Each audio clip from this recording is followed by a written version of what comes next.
የጧት ሙዳችሁ እንዴት ነው? የአብዛኞቻችን የጧት ሙድ የተለያየ ነው። ስትነሱ ምናልባትም በተለይ ዘግይታችሁ ከተኛችሁ ጧት መነሳት፣ መንቀሳቀስ፣ ስፖርት መስራቱ ላይ ትንሽ ጫናው አለ አይደለ? የሆነ የመጫጫን ስሜት አለ። ያንን ስሜት ግን ትንሽ እንቅስቃሴ ቤት ውስጥ ዝም ብላችሁ ዱብ ማለት ወይም ደግሞ ራሳችሁን ስትሬች በማድረግ ራሳችሁን ቡስት ታደርጋላችሁ። ሰውነታችሁ ፈታ እንዲል ለማድረግ ማለት ነው።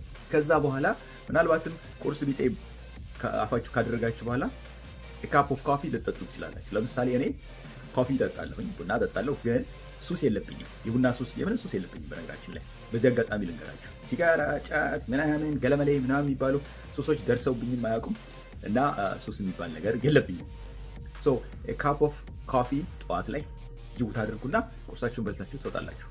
ግን ብዙ ጊዜ አንዳንድ ሰው ምንድን እንደሚሆነው 3 ሲኒ 4 ሲኒ በቀን ካልጠጣ ስራም አይሰራም።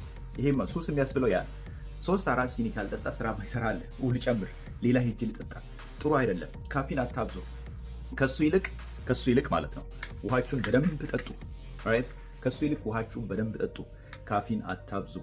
ዝም ብላችሁ ላይክ ካፕ ኦፍ ኮፊ per day is fine, it's healthy። ጠጡ፣ አሪፍ ነው ለካርዲዮ፣ ለሰውነታችሁ። አንብቡ የኮፊን ቤኔፊት ወይም ደግሞ የቡናን ቤኔፊት ማንበብ ትችላላችሁ።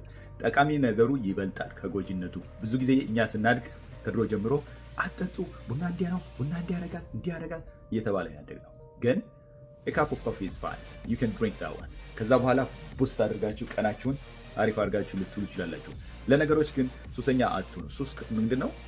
በቃ ያንን ነገር ካላገኘው የሚያሰኝ ስሜት ካለ ሱሰኛ ልትሆኑ ማለት ነው። እኔ እንዳልኳችሁ የኔ የጠዋት ቡስት ቡና ቢኖርም ባይኖርም ብዙም ግድ የለኝም። ያን ያህልም አፌክት አያደርገኝም። ለምን? አንዴ ነው በቀን መጠጣት፣ ካልጠጣውም ግድ የለኝም ማለት ነው። ስለዚህ ያው ቢፋይን። ሶ እንቅስቃሴዎች በማድረግ ሰውነታችሁን ቢልድ አድርጉ። የጠዋት ሙዳችሁ አሪፍ ይሁንላችሁ፣ የማታውም እንደዚሁ። በተረፈ ውሏችሁ መልካም ይሁን። ይህንን አካውንት ፎሎ አድርጎ ጤናማ ነገሮችን ሼር አድርግላችኋለሁ። ሰላማችሁ በዛ ይበል።